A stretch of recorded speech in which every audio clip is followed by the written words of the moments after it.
Hello everyone. Today we are going to learn about the concepts and also a brief introduction to HTML5. So the first thing we need to understand what HTML5 is. We also need to understand the elements and also the types of elements.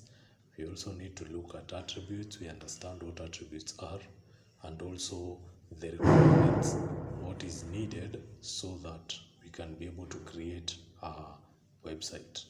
So to begin with, we will start by explaining what HTML5 is.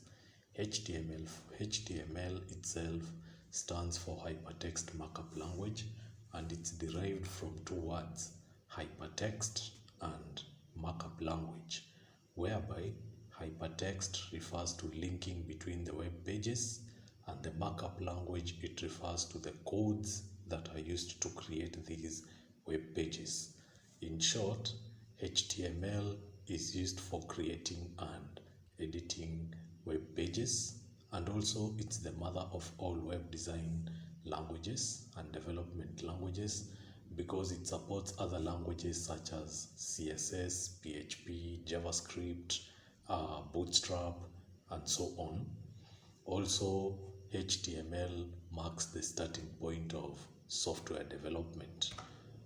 And the next thing we need to understand is elements. And elements, basically, these are simply words, or you can say codes that are enclosed or embedded using the tags. We also call them muscle brackets. So there are two types of elements in HTML. We have the empty elements. Empty elements, they have two tags. That is the opening tag, a word, and a closing tag. Non-empty elements, they have four tags.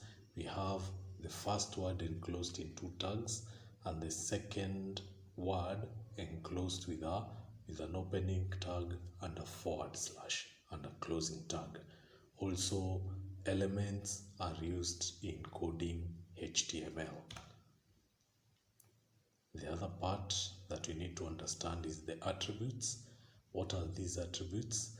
Attributes, they simply refer to element properties, and they are written inside an element. For example, if you look at the word car set is an attribute of meta element, and UTF-8 is the attribute type, is the car set type. So car set is the attribute name. So as we progress with our coding, we will be able to understand more attributes as we progress. So the last part is the requirements. What do you need so that you can start coding? To start coding, the first thing we need is a text editor. The text editor enables us to write code. For example, you can use the standard Notepad, which is inbuilt in Windows. We have Vi text editor.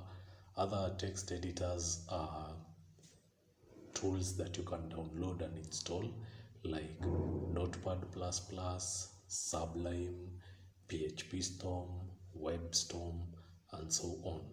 But personally, I will be using PHP Storm in this training. I'll be explaining the reasons why I'll be using PHP Storm, unlike other editors. Also, we need a web browser.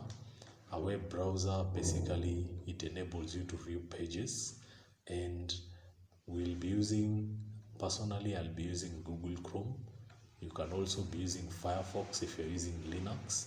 You can also use Opera. You can use Safari browser. You can even use the standard Edge, though there are some limitations when it comes to using Internet Explorer and Microsoft Edge.